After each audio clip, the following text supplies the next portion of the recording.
గ్రహానికి ఒక విశేష ధాన్యాన్ని పెట్టి ఆ ధాన్యంలో గ్రహాన్ని ఆవాహన చేసుకుని నవగ్రహాలందరినీ కూడా నవధాన్యాలు ఆవాహన చేసుకుంటాం.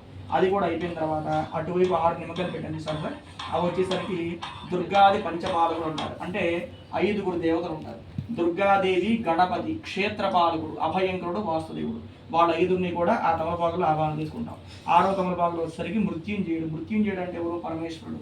మృత్యుంజయుడు అంటే సంస్కృతంలో మృత్యుంజయుడు అంటే చావు లేనివాడు అని అర్థం. పూర్వకాలంలో మృత్యుంజయుడు అనేవాడు దేవతలకి మరణం లేకుండా వరాన్ని ఇచ్చేవాడు. కలియుగంలో మానవులకి మరణం ఉంటుంది కాబట్టి మన ఆయుష్ని పెంచుతాడు ఆయన. మృత్యుంజయుడు అనేవాడు అనారోగ్య సమస్యలు లేకుండా చూసుకుంటాడు, వాహన ప్రమాదాలు లేకుండా కాపాడుతాడు. కాబట్టి మృత్యుంజయుడిని కూడా ఆవాహన చేస్తాం.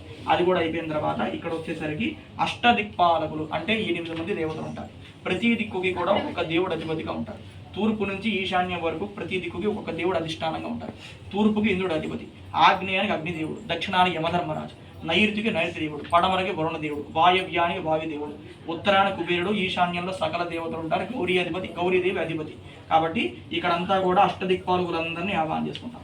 అది కూడా అయిపోయిన తర్వాత మీ ఇంటి కులదేవత ఎవరైతే ఉన్నారో మీ ఇంటి కులదేవతని, గ్రామ దేవతని, వాళ్ళందరినీ కూడా ఆవాహన చేసుకుంటాం. అలాగే మీ జన్మ నక్షత్రాలు, మీ నక్షత్రాలు ఏవైతే ఉన్నాయో మీ జన్మ నక్షత్రాలు. అలాగే ఈ నగరానికి ప్రధాన దేవుడు ఎవరు? తిరుపతికి వెంకటేశ్వర స్వామి. కాబట్టి వెంకటేశ్వర స్వామిని, నగర ప్రధాన గ్రామ దేవత గంగమ్మ దేవత, కాబట్టి గంగమ్మ దేవతని, వాళ్ళిద్దరినీ కూడా ఆవాహన చేసుకుని అప్పుడు చివరిగా ఈ ప్రధాన కలశంలో బ్రహ్మ, విష్ణు, మహేశ్వరుడు త్రిమూర్తి దేవతలు దంపతి సమేతంగా బ్రహ్మాదేవి సరస్వతి అమ్మవారిని, విష్ణుమూర్తి లక్ష్మీదేవిని, శివుడు పార్వతిని, వాళ్ళందరినీ కూడా త్రిమూర్తుల్ని కలశంలో ఆవాహన చేసుకుంటాం.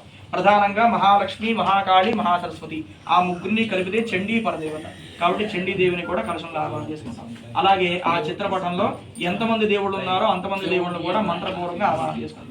వీళ్ళందరినీ ఆవాహన చేసుకుని షోడశోపచార పూజ చేసుకుని హారతి, నైవేద్యం, మంత్రపుష్పంతో ఈ కార్యం పూర్తి చేస్తాం. అదే మీ నోటి ద్వారా చెప్పించిన సంకల్పం. ఇది కాకుండా ఇంకేం చెప్పించాము? ఈ రోజు నుంచి కూడా మీ ఉద్యోగానికి కానీ, వ్యాపారానికి కానీ, వ్యవసాయానికి కానీ ఎటువంటి నరదిష్టి, నరఘోష ఉండకూడదని చెప్పి. నరదిష్టి అంటే ఏంటి? చూపుతో పెట్టేదాన్ని దిష్టి అంటారు. నరఘోష అంటే అందరూ పైకి నవ్వుతూ ఉంటారు, మనసులో గుళ్ళు కుతంత్రాలు పెట్టుకుంటారు, ఎవరు మంచివాళ్ళు ఎవరు చెడ్డవాళ్ళు కనిపెట్టడం. ఈ దిష్టి దోషాలు ఎందుకు పెడతారు? వాళ్ళ ఇంట్లో లేని సంతోషం మనకి ఎందుకు ఉండాలి? ఉద్యోగంలో మంచి స్టేజ్కి వెళ్ళినా, వ్యాపారం ఉన్నవాడు వ్యాపారం మంచిగా సాగినా, మన ఇంట్లో కొత్త వస్తువులు కొనుక్కున్నా, మన ఇంట్లో శుభకార్యం జరిగినా, సంతానం కలిగిన, మా ఇంట్లో లేని సంతోషం వాళ్ళకి ఎందుకు ఉండాలని చెప్పి దిష్టి దోషాలు పెడతారు. దీనివల్ల ఏం జరుగుతుంది?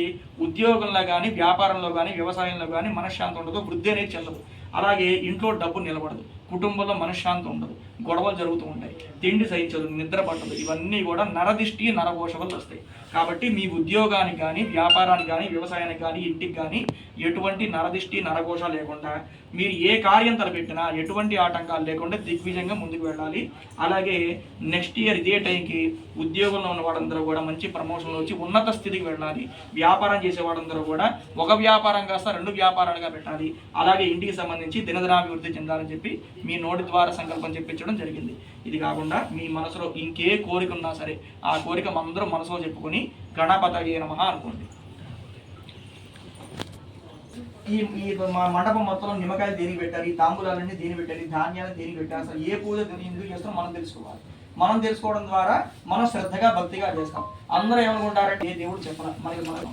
కొంతమంది ఆకలి ఉండేది వాళ్ళు తిని చేస్తే దేవుడు మనం ఏమైనా చేస్తాడని చెప్పి అలా బలవంతాన తినకుండా ఆకలి బాధతో చేస్తూ ఉంటారు. పూజ లేట్ అయిపోతే ఏమవుతుంది? ఆకలి బాధ వల్ల పూజ త్వరగా అయిపోతే బాగుంటుంది, వెంటనే తినేసి చెప్పి దృష్టి తిండి మీద వెళ్ళిపోతుంది. అది మన తప్పు కాదు, ఆకలి బాధ. అదే కడుపు నిండా తిని కూర్చున్నాం అనుకోండి, శ్రద్ధగా దేవుడి మీద దృష్టి పెట్టి చేస్తాం. దేవుడు ఒకటే చెప్పాడు, మీరు 5 నిమిషాలు చేసినా, గంట సేపు చేసినా నా మీదే దృష్టి పెట్టి చేయండి, మనస్ఫూర్తిగా చేయండి అని మాత్రమే దేవుడు చెప్పాడు. కాబట్టి ఉత్తర మీరు ఏమైనా పూజలు చేసినా సరే టిఫిన్ వరకు తినచ్చు, కేవలం భోజనం మాత్రం చేయకూడదు. ఏమీ తినకుండా చేసేవాడు ఎవరయ్యా అంటే విగ్రహారాధన చేసేవాళ్ళు, అంటే గర్భగుడిలో విగ్రహం తాగుతారు చూస్తారు, వాళ్ళు మాత్రమే విగ్రహం తాగుతారు. కాబట్టి మూల విరాట్ని ఏమీ తినకూడదు, పళ్ళు వరకు తినచ్చు. మిగతా ఏ పూజలు చేసుకున్నా సరే మనం టిఫిన్ తినచ్చు, పళ్ళు తీసుకోవచ్చు, కాఫీ టీ తాగొచ్చు, మజ్జిగ తాగొచ్చు, కేవలం భోజనం మాత్రం చేయకూడదు. కాబట్టి మీరు పూజ జరిగినంతసేపు కూడా మనస్ఫూర్తిగా మనసులో ఓం నమః శివాయ లేదా ఓం నమో వెంకటేశాయ అనుకుంటూ పూజ చేయండి. ఇవన్నీ మీకు అర్థమయ్యేలాగే అందుకనే వివరంగా నేను తెలుగులో చెప్పాను, మీరు కూడా శ్రద్ధగా చేసుకుంటారు. అలాగే పూజ మధ్యలో కాళ్ళని కూర్చున్నా కూడా చెప్పండి, లేదు పూజ పెడతారు. కొంతమంది దాన్ని కూడా సెంటిమెంట్గా పెట్టుకుంటారు, పూజ కూర్చున్నా అంటే కదలకూడదు, కదిలితే ఫలితం రాదని. మనం కదిలిన మాత్రాన లేచిన మాత్రం దేవుడు మనం ఏం చేయడు, తిన్నా కూడా దేవుడు మనం ఏం చేయడు. కేవలం ఏంటంటే పూజ చేసేటప్పుడు పొరపాటుగా చేయకూడదు, శ్రద్ధగా చేస్తారు దేవుడు. కాబట్టి పూజ జరిగిన సేపు మనస్ఫూర్తిగా చేసుకోండి. ఆ పూలు అక్షరాలు కళ కట్టుకుని గణపతి దగ్గర వేసేయండి.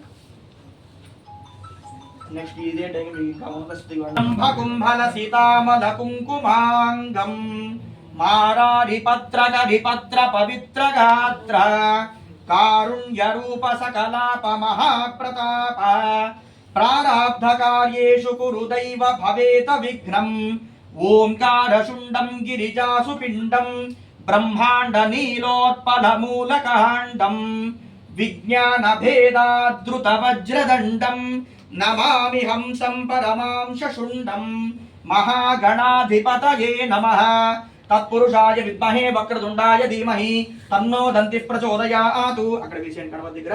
మహాగణాధిపతయే నమః. ధ్యాయామి ధ్యానం సమర్పయామి ఆవాహయామి ఆసనం సమర్పయామి నవరత్న ఖచిత హేమ సింహాసనం సమర్పయామి. పూత నీళ్లు తీసుకుని దేవుడి పేరు 3 సార్లు నీళ్లు చల్లండి.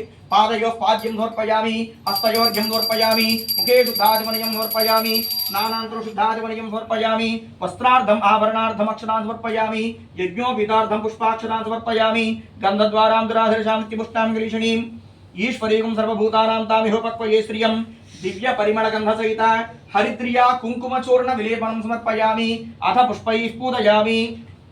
సరే పుష్పాలు తీసుకుని మనసులో గణపతయే నమః అనుకుంటూ ఒక్కొక్క పువ్వుని దేవుడి చుట్టూతో పెడుతూ ఉండండి. సుముఖాయ నమః ఏకదంతాయ నమః కపిలాయ నమః గజకర్ణికాయ నమః లంబోదరాయ నమః వికటాయ నమః విఘ్నరాజాయ నమః గణాధిపాయ నమః ధూమ్రకేతవే నమః గణాధ్యక్షాయ నమః పాలచంద్రాయ నమః గజాననాయ నమః వక్రతుండాయ నమః శూర్పకర్ణాయ నమః హేరంబాయ నమః స్కందపూర్వజాయ నమః సర్వసిద్ధిప్రదాయకాయ నమః కుమారగురవే నమః మూషికవాహనాయ నమః శ్రీమన్మహాగణాధిపతయే నమః. నానావిధ పరిమళపత్ర పుష్పాక్షర పూజాం సమర్పయామి. వనస్పతి భవేత్ దివ్య నానాగంధేశ్వరః గిరేశ్వరదేవానాం ధూపోజం ప్రచోర్యతాం మహాగణాధిపతయే నమః. ధూపమాఘ్రాపయామి. అటువైపు ఇచ్చేసేయండి. ఒక అట్టిపండు తీసుకుని అక్కడ పెట్టేసి పూజ చేయండి. అట్టుబండి దీపారాధన నమస్కారం చేసుకోండి. సాక్షాత్ ప్రత్యక్ష దీపం గ్రహయామి. ధూప దీపానంతరం శుద్ధాచమనీయం సమర్పయామి. టంకే తీసుకోండి.